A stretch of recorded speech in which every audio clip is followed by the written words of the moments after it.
Hello. Passionate about sustainability, energy, and climate? You're in the right place. Welcome to Energetic. I'm Maureen Cornelis, and together we will engage with people who dedicate their lives to climate justice and making a just energy transition happen. They may be activists, scientists, policymakers, or other enthusiasts, just like you. Let the life stories and insights inspire you to build a better future for people and the planet. My guest today is Silvia Sartori. Silvia has carved a unique niche at the intersection of international development, sustainable energy, and women's empowerment.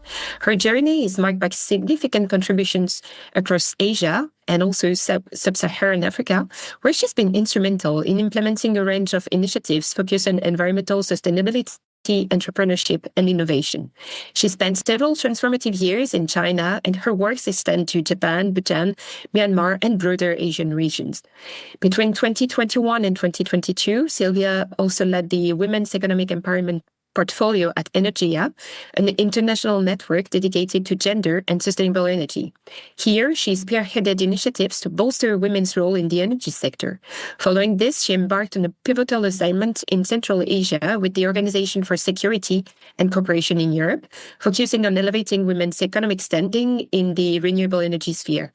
Currently, Silvia is contributing her expertise to an EU-funded project in Central Asia, striving to integrate gender perspectives and advocate for gender equality in sustainable energy. Silvia, welcome to Energetic. Thank you for being with us today. Thank you, Maureen, for the invitation, and congratulations for your initiative. Thank you so much, Silvia. So, Silvia, you are quite a pioneer in, let's say, gender mainstreaming and exploring this topic of women and sustainability. Could you share with us what initially drew you into working in this field, like sustainable energy, and what drew you to Asia as well and international development, and why women empowerment? Thank you for this question. I'll try to provide as concise an answer as I can, although it brings together a lot of different elements. So why Asia? I am not really sure myself. I've always been very much fascinated by Asia ever since my young days. So I've also embarked on a master's in Asian studies, and I knew from a very young age that I would want to travel to Asia, to work in Asia, to spend time in Asia. As to how and why energy, sustainability, and gender mainstreaming, I started my professional career in China, and my interest has always been in working in international development and cooperation. And in those days, I'm talking of 2009, international cooperation with China was very much focused on what was then called environmental preservation and environmental protection, and later morphed into the broader family of sustainability topics. So I started working on a project funded by the European Union that was promoting energy efficiency in the construction sector, working with private sector companies, with local policymakers, and with national standard development institutes to promote energy efficiency in construction and to start advocating for sustainable urbanization. It was admittedly quite a technically dry topic for my taste, in the sense that I've always been more drawn to the social dimension of all of these phenomena. But when that project came to an end 4 years later, I was invited to join the regional program of projects that project was part of. So in 2008, 2009, the European Commission has been funding an initiative called Switch Asia Program, which is still running to date and has expanded now to new regions, which is promoting sustainable consumption and production across a number of different sectors in many countries. So after I worked in this project in China, I joined the regional facility of the program, which was managing and overseeing about 80 grand projects across South Asia, Southeast Asia, and East Asia, and also had 5 what they called national policy support components. So they were working to advocate for sustainability at the policy level. In those days, I was working with the facility as a stakeholder engagement and communications expert. So after a few months into that job, when I was producing or collecting case studies, lessons learned, best practices from the different projects in the different countries, I started noticing that from some countries in particular, I was only getting reports or publications or quotes or photos that would only portray men it was quite an intriguing fact. At first, I thought it was a coincidence, but like 6 months later, I noticed that the only women that I actually got to interact with were the communications officers that were working in the field work, in the project teams in the field to collect or produce the case studies. But otherwise, whether they were talking about policy dialogues, training activities, awareness raising, the only persons that you would see on the pictures were men. The only quotes that were coming in were quotes coming from men. The leaders of the activities, again, whether we were talking about dialogue, policy dialogue, lobbying, or general campaigns, they were always men. So I started wondering, where are the women in these countries and in these projects? So you had like a gut feeling that something was off because it was not representative of the general population. That it was not your experience. Also, as a young woman, you were interacting with a lot of other young women, and they were never part of the bigger, broader conversation that you were involved in. To be honest, I've actually always thought of it as a bit the way how I started working with gender. To me, is definitely less from a conventional feminist type of background and more from a sort of a criminal investigation type of story. Because for me, it was really like a mission on where are the girls? Where are the women? What happened to them? Why are they not part of the picture? So I started conducting a research. I was actually very lucky that my supervisor at that time and also the EU officer that was overseeing the project supported me in these endeavors. And I started doing this research to understand whether and how sustainability projects were also in any way taking into account gender issues. And if they did, whether this was having any impact or was delivering any different findings compared to the projects that were not integrating gender. What was the reaction of your supervisors or of the rest of the team? Did they think that you would find out something, or what was their initial reaction? As I said, they were very supportive. I think they kind of got a bit of the sense of intrigue that I had got. I think there was partially also an element of compliance because, as you know, all the projects that apply for EU funding have to follow a certain series of requirements. One of the requirements is also that they have to prove in their methodology that they would also contribute to gender equality. So in a sense, it was also a matter of making sure that, past the project proposal phase, ensuring that these projects were actually doing something related to gender.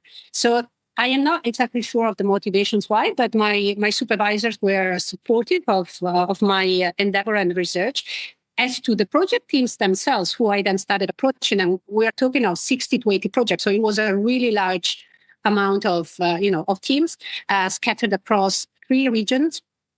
The responses and the reactions were very different.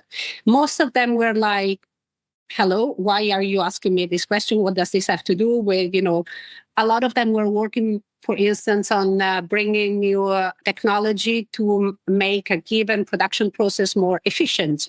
So they were talking about amount of energy they would be saving per month, or how many more products they were able to produce in a year, how many financial savings they were able to generate. So gender was really not at all in their map. Some of them were suspicious. Others were just, surprised, but not necessarily against it. When you say suspicious, it's like suspicious. Why are you digging into this kind of our language? Or like very often in many cultures, gender is still considered a sensitive issue.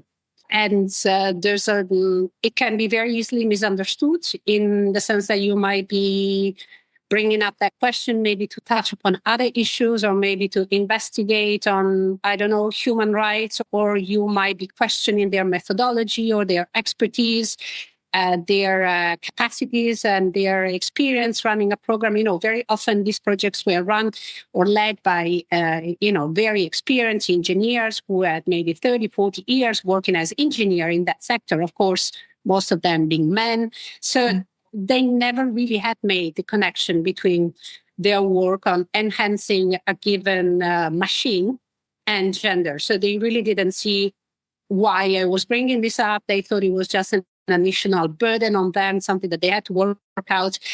And to be honest, eventually, because I worked on this, it took me about 3.5 years to collect data, to put it together, to make comparative analysis across sectors and across countries. only 25% of the projects turn out to have done some type of gender work across their implementation. Not very systematically, in the sense maybe some of them had collected some gender disaggregated data. Very few had done a proper gender mainstreaming across the projects. Pretty much none had done any initial gender assessment. So there was very little gender material I could work with by the end of it. But the fact alone, I could ascertain that no gender work was done was already a finding in itself. And the second finding was that for those who did do some level of gender integration, they actually had come up with interesting results and findings. We could actually prove that having women involved in sustainability-related projects did deliver different types of impacts. What kind of impacts? For instance, for the projects that I think the most blatant case was the one of projects that were working on sustainable consumption. So projects that were raising awareness on the need to switch from certain polluting practices to more environmental friendly practices. For instance, there was a project working to replace plastic bags and to identify innovative, biodegradable or alternative like nature-based bags. So those projects really invested a lot of their efforts in engaging women, and women that were mothers or that were female students. I mean, different profiles of women, but they had a very strong coalition of women actively engaged in the project. And because they are the one doing the grocery shopping who needed the bags, right? Yeah, exactly. And this was not just a coincidence. I mean, this was intentionally done because exactly they had assessed that in terms of who are the stakeholders that really would make a difference here in contributing to change certain behavioral patterns, then women would be the one. And also because both women are more directly exposed to this kind of behaviors, having usually to be the ones to do the groceries, but also because they're proven to have a stronger potential and impact as influencers. You know, they have this ability. They are part of other networks of women, or maybe other parents from schools or other community organizations where they have like an informal influence over the rest of the group. Exactly. They make for very good advocates. In those cases, to be honest, we weren't able to find a lot of quantitative data on the different impacts that having a woman or a man would deliver, but the qualitative data were quite unanimous in point to certain differences when women were or were not involved.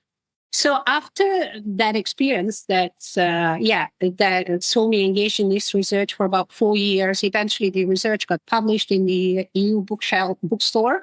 I started becoming more and more intrigued by the intricacies in the connections between gender and all other projects. So usually, I mean, right now, sustainability is, rightly so, a very much cross-cutting word. So it's not only a matter of energy or environment, it's something that relates to any industry. So I've done a lot of courses that would focus on specific connections between, for instance, gender and industrial development, gender and transportation, gender and construction, gender and waste management.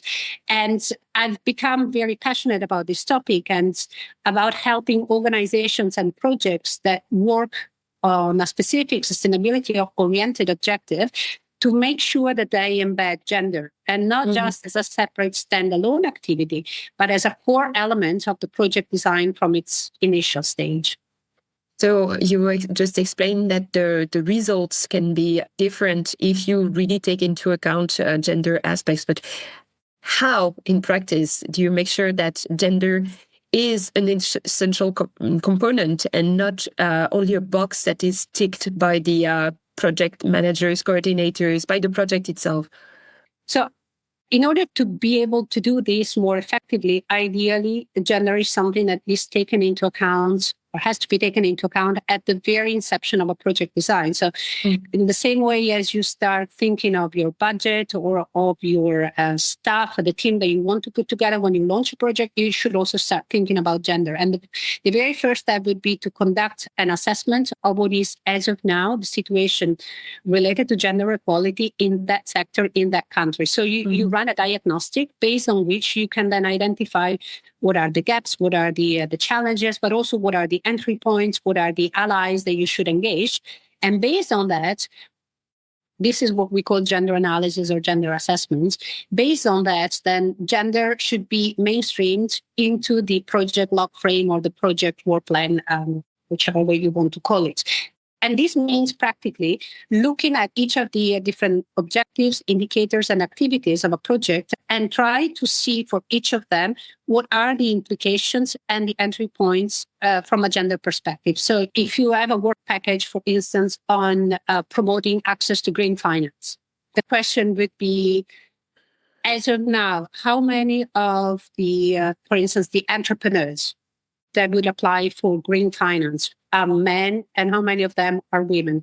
Why? Usually most of them are men. So why then the question would be, why so few of them are women, and why are women facing more challenges in accessing green finance than men? Then you would realize that there's also an issue of limited awareness from the bank and the finance provider institutes in terms of understanding the potential and the capacity of business women. So around that, you would then sort of break down your activity into two sub-components, where you promote access to finance for traditional entrepreneurs, and another one that will look at overcoming or contributing to overcome the barriers for women entrepreneurs in accessing banks, which would then mean that you need to, design separate activities to engage female entrepreneurs, to sensitize the banks or the microfinance institutions to the different needs and opportunities of female businesses. Yeah. So basically, when you do this first assessment, you also understand what the gaps are and how to talk. I mean, you identify that you need to talk to women to understand what is their relationship with banks, and within the banks, for instance, you also need to kind of train them to understand that women have specific needs. I mean, you go to different levels because, of course, there will be the lender in the bank, like the banker, but there will be also an architecture behind it. So you need to address that as well, right? Yes, of course, it depends very much, on what is the scope of the project, the level of resources, the timeline. So you can go at a different depth depending on all of these elements. If you're talking of a large, multi-million projects that spans 5 years, there's a certain level of engagement you can do. If you're talking of a 6-month pilot project, of course, you have to be much more specific and narrow in scope. But just to say, all of this can be adjusted. For me, what is really important is that this gets taken into consideration at the very beginning of a project, because often what I've seen in the past, or for instance, even in those projects that I conducted initial research on, not only few of them did engage women, but some of them started doing so only maybe in the 3rd or 4th year of a project implementation. At that point, there's just very limited margin for maneuver or for actual impact that you can deliver. So most of the course of the project has been designed. Most of the resources have been already allocated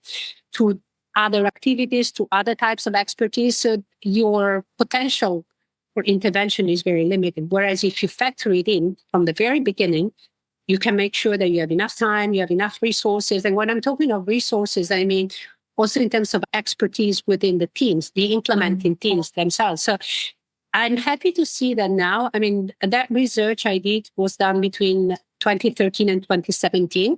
So not really ages ago, but I see that in this about decade, a lot has changed already in the sense that gender is much more on the map of all projects. Back in those days, I saw gender being taken into consideration either in education projects or in health-related projects. For anything else, gender was really just an add-on, if it was there at all.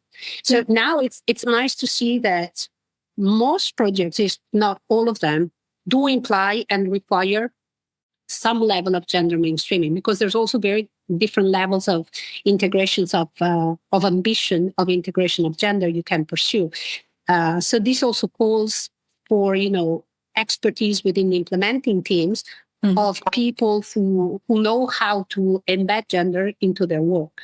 That's really interesting to notice this shift. And back in 2015, there were the Sustainable Development Goals that were adopted, and gender is gender, let's say, integration and gender equity was one of the really key elements of those of the Sustainable Development Goals.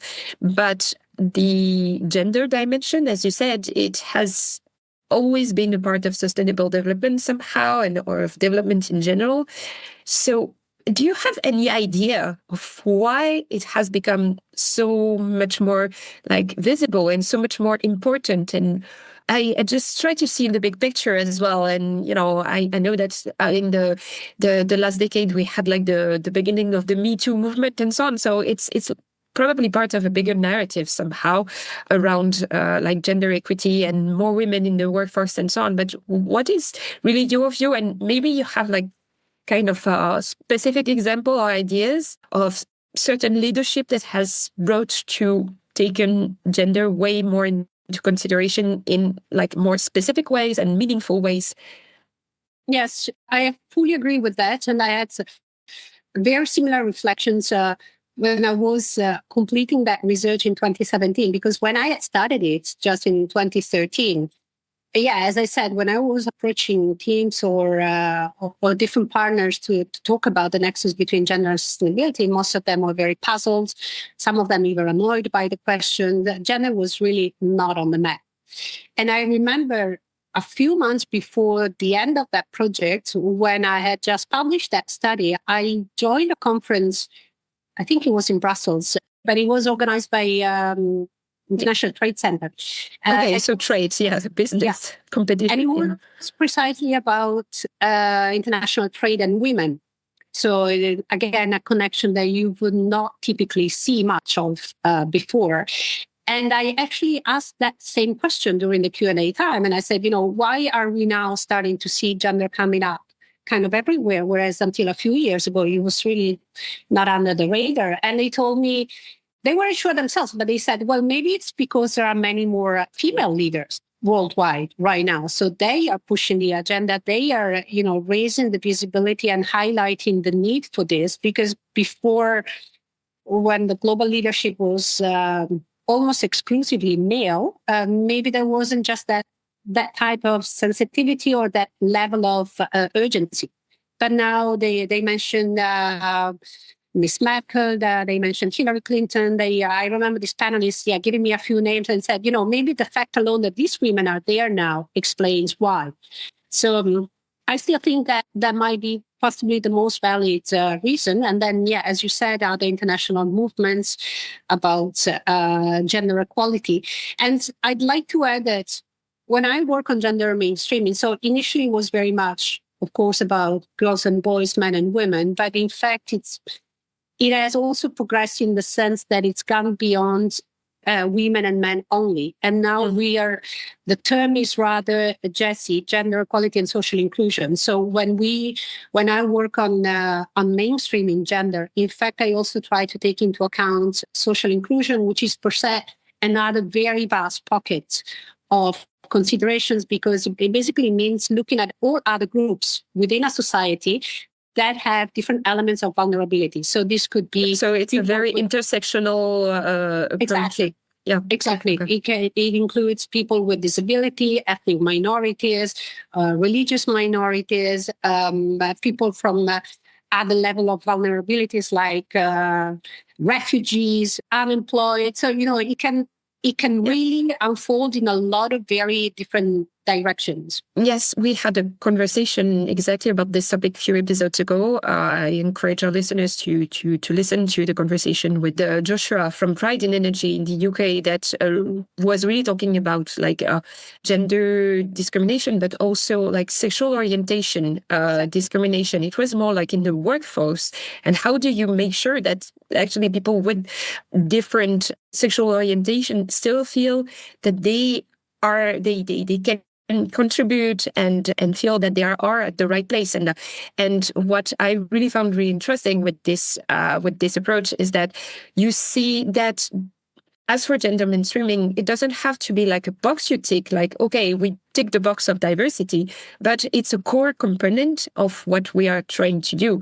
So now I would also suppose that many of the projects that you are a part of are also trying to get a broader, let's say, a more reflecting a little bit more from the components of the project to become more sensitive to this topic, right? Is there more gender balance now? This is a tricky question because I think we've progressed a lot in the sense of bringing gender into the picture. And this is already not something that we should underestimate or take for granted, because as I said, just in some 10 years, I've seen big difference on this. As to how much this has then translated into actual substantial impact and integration, I think it's a different story. It also depends very much on which countries, which cultures, which geographies you're working with. There are different levels of understanding, openness, sensitivity around these topics still. So my answer to this question would really depend on a case by case. There are countries where talking about gender equality is still almost a taboo thing. You have to be extremely careful about it. You have to be very careful about how you frame it, what type of implications may be perceived around that. So I think there is definitely more awareness around this. And as a result of that, we have improved in terms of integrating gender equality. As to, I mean, we still have a long way to go in terms of turning the sector, and not just this sector, but all sectors, into truly egalitarian sectors. Yes, and as you just said, that there is a strong cultural component, and it's very important to understand, like, to make sure that somehow there is enough trust in you as an outsider to come to the group and talk to the men and to the women. And I mean, it must be a very delicate strategy and implementation plan, right?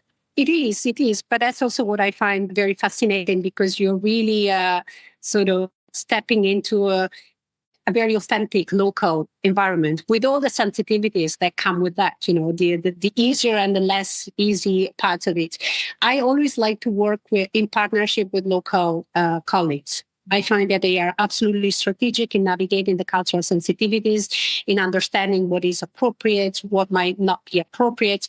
And an element that I found in having worked with different projects in different countries, an element that I found that is very often, surprisingly, underestimated when working on gender is how still very often these positions are handled by men. Not that I have anything against men doing this work, but because the projects I work on are mostly targeting remote communities, which are, you know, even more sensitive culturally in many respects compared to urbanites.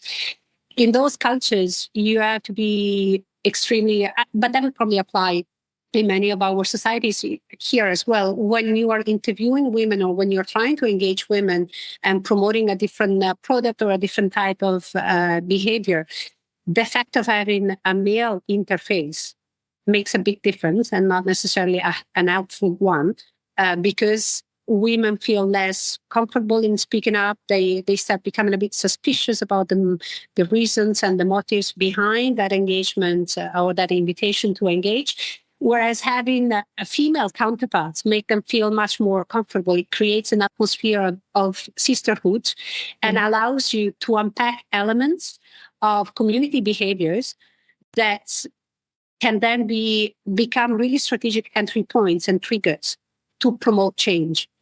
So one element that I always try to remind projects when they work with remote communities is really, please also try to identify local female facilitators, not to discriminate against men, but because this really helps break in further barriers.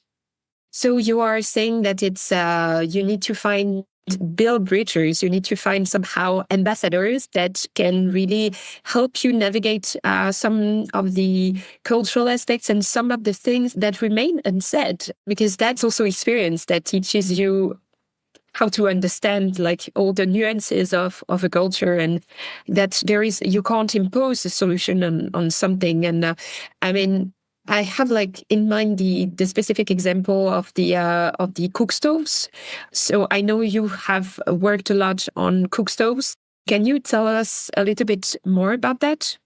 Yeah, sure. Thank you for bringing this up, because this is a crucial element in the international campaign on access to clean energy that is very often overlooked. Because if as of now, it's estimated that there are about 740 million people in the world without access to energy, which is still a significant number. But there are as many as 2.4 billion that are without access to clean cooking solutions.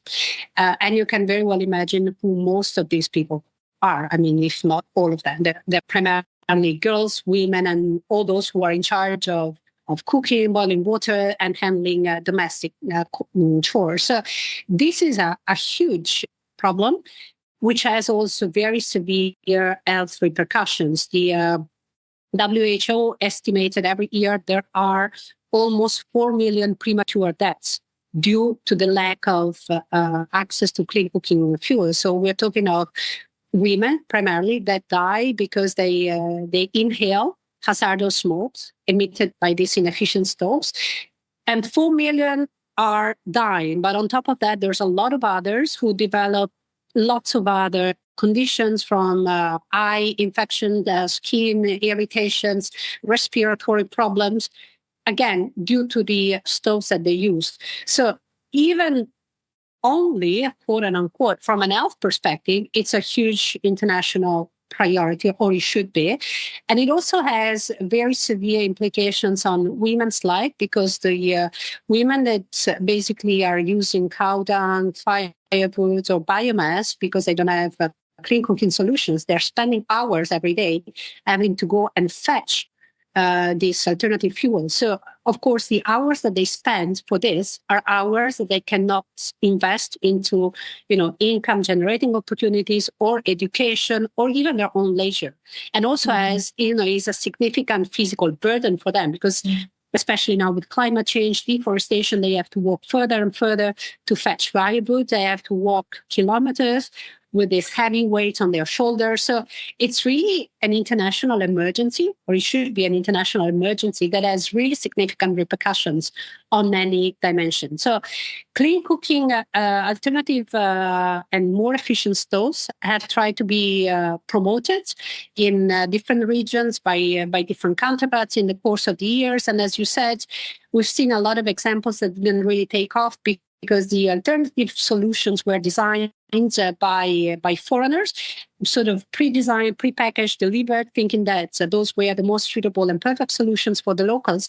But then the local women would not necessarily use them, either because the food would taste differently, or because they weren't clear and sure on how to use them. They didn't know how to maintain it, or once there was maybe an accident, there was no after-sales service available locally. So when you think, it might look like a simple thing, coming in and bringing in an alternative stove, but it's not that it's not that simple, and it does imply a whole supply chain in terms of production, delivery, maintenance, and also after sales. And those are steps of the process that, from what I've seen, have not always been taken into consideration, thus leading to the failure of that attempt. So going back to your question, yes, it's absolutely crucial that the local, I don't like to call them beneficiaries because it gives them always just a passive connotation. But the local users have to be co-creators of these solutions, because eventually they have to be the owners of the concept. They are the ones who will determine whether the solution will work or not. They are the ones that, if the solution does work, would then help to promote it, to spread it, to recommend it to other fellow users. Yes.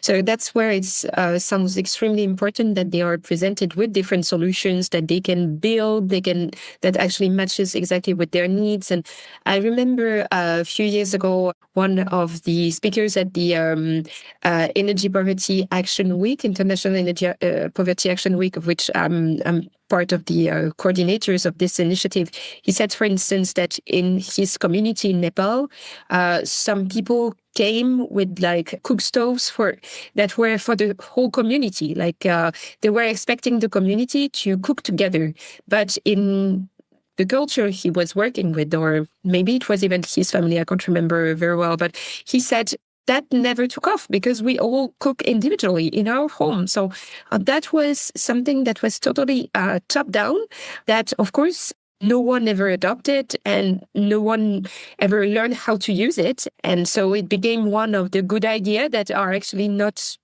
really suitable for this specific local context. So that's, as you said, the figure, they are absolutely daunting, and we really need to focus on that for the years to come, because it's like a health emergency, an energy emergency, and overall a sustainability emergency. But now that we are reaching the end of our really fascinating conversation, Sylvia, is there anything that really gives you hope for the years to come? I'm very pleased to see that gender is kind of mushrooming now in across projects and initiatives. Of course, you have to be careful that it's not just one of the fancy word of the season that would then be replaced by another one in a few months, and that it's actually translated into practice and not just, as you said, inked on paper.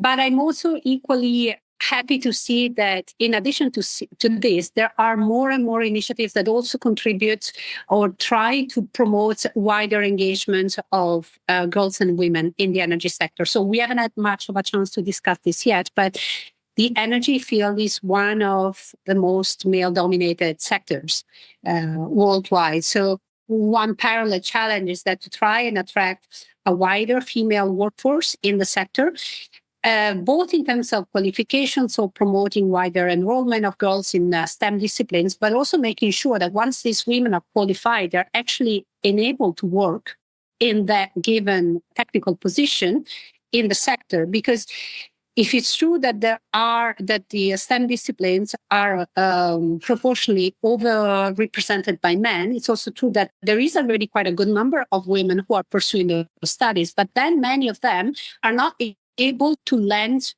an appropriate job in the sector, whether it's because of the corporate HR practices, challenges in reconciling corporate and private expectations, gender stereotypes. So if you look at the statistics, if I remember correctly, in the energy sector, only 22 or 25% of the workforce is composed of women. The renewable energy sector in that respect is doing better because that figure is increased to, I think, 32, 33. But then if you look at the breakdown of the positions that women occupy within that percentage, they're mostly in administrative, secretarial, HR roles. So nothing against those positions. But I mean, if you're looking at the higher end, technical, managerial, engineering roles, women are really a rarity. Mm-hmm. So with regard to this, I'm pleased to see that there is more and more acknowledgement of this, that there are more and more initiatives that try to bridge this gap. This includes mentorship opportunities for young female graduates or for university students. There are job placements, internships, and dedicated professional programs that try to promote women in the industry. There are also cultural initiatives that try to change traditional stereotypes that would say that it's not appropriate or it's not suitable that a woman goes working in the energy or in some other technical field. So it's still a long way to go, obviously, but there are more and more of these initiatives that, it's a first step. They start contributing to changing perceptions, and perception play a big role in all of the topics we've discussed about today. Yes, that's great. And I mean, you are showing the way in many, many, many sense. So thank you so much, Silvia. It's been an absolute pleasure to have you on Energetic. And I will definitely put the links to your LinkedIn profile and to your webpage in the show notes. Thank you so much, Silvia. Thank you, Marine, for deciding to cover this topic and for inviting me. It's been a pleasure. Thank you for tuning in to another episode of Energetic. It's been a pleasure diving deep into the world of sustainability and the just energy transition with some of the most forward-thinking mouths out there. I'm Marine Cornelis, your host from policy consultancy Next Energy Consumer, and it's been an incredible journey growing this podcast together with you, our knowledgeable and passionate listeners. Since 2021, we've shared countless stories, insights, and ideas over more than 40 episodes, and it's all thanks to your support and enthusiasm. If you enjoyed our journey so far and want to help us keep the conversation going, why not support us on Patreon? Every bit helps us bring more inspiring content your way. Check out the show notes for the link. And hey, if you're a part of an organization that shares our passion for a sustainable and inclusive energy future, we're excited to explore sponsorship opportunities with you. It's a fantastic way to connect with a dedicated audience and make an even bigger impact together. Shout out to the fantastic Igor Mikhailovich from Podcast Media Factory for his incredible sound design work, making every episode a joy to listen to. If you haven't already, make sure to subscribe to Energetic on your favorite podcast platform. And if you think a friend or a colleague could benefit from our episode, we'd love for you to spread the word. It helps us grow and keep the energy transition conversation alive. Sharing is caring. Follow us on Twitter and LinkedIn to stay engaged and update on all things energetic. Thanks once again for lending your ears. Until next time.